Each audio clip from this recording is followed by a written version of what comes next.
Ok, lấy dân sắc xa vì mừng hai nhờ vôរបៀបយក code AdSense ទៅដាក់លើ Facebook ក៏វាអាចចេញដែរអញ្ចឹងយើងចូលក្នុង Google AdSense មកបងប្អូនមាន Google AdSense របស់បងប្អូនណាហើយខ្ញុំចុច add code នេះខ្ញុំយក size បាទប៉ុណ្ណា323គុណ90rồiហើយយើងចូល account Facebook របស់យើងនេះបងប្អូនលុបចូល account Facebook មកបាទហើយយើងមាន page មួយព្រោះយើងយកទៅដាក់ហ្នឹងគឺយើងដាក់លើ page ហើយយើងចូល page របស់យើងដាក់លើ page ហើយយើងចូល page របស់យើងមកហើយនេះគឺ app ដែលខ្ញុំបានបង្កើត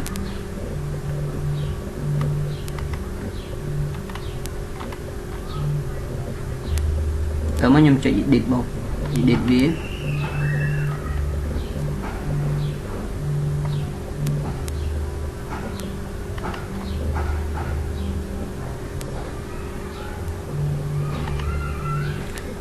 បាទនេះគឺជាអត្ថបទឥឡូវខ្ញុំនឹងដាក់ពីលើអត្ថបទនឹងតែម្ដងនេះ code AdSense គឺខ្ញុំផាសចូលក្នុងហ្នឹងហើយបន្ទាប់មកខ្ញុំនឹង copy URL វីដេអូទៀតយើងដាក់ជាវីដេអូអញ្ចឹងណាឬក៏អាចជាព័ត៌មានអីមួយអញ្ចឹង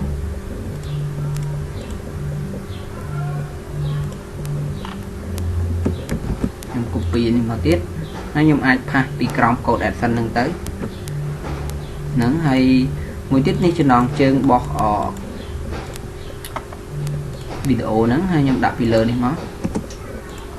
ហើយខ្ញុំបើក /h2 បិទវិញខ្ញុំផាសចូលអានេះគឺជាចំណងជើងបន្ទាប់មកខ្ញុំនឹង save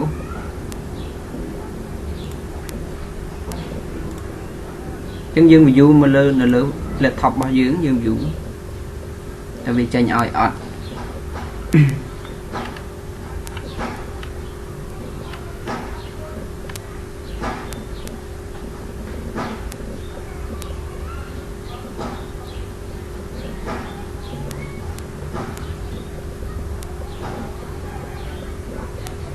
បាទនេះគឺចំណងជើងមិញណានេះគឺនេះគឺ AdSense គឺចេញហើយនេះគឺ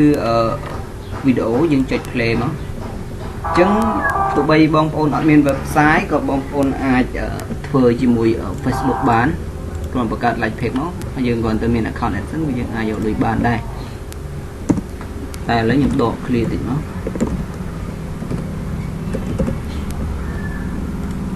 update ពណ៌ឲ្យវារៀនតម្លាក់គ្លៀតឆ្ងាយតិចណាន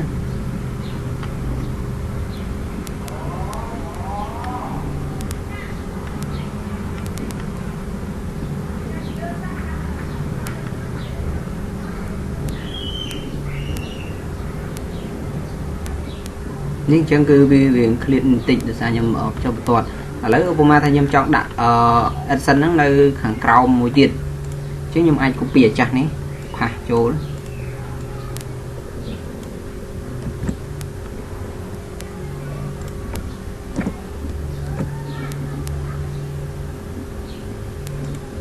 ចុច save មកអញ្ចឹងខ្ញុំ refresh វាមើលតើវា load ចេញឲ្យក្រោមទាំងលើអត់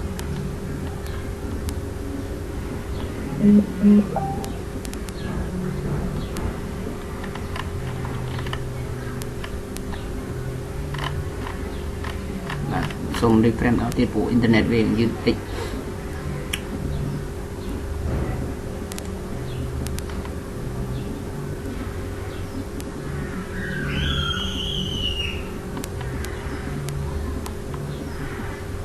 បាទនេះគឺវាចេញ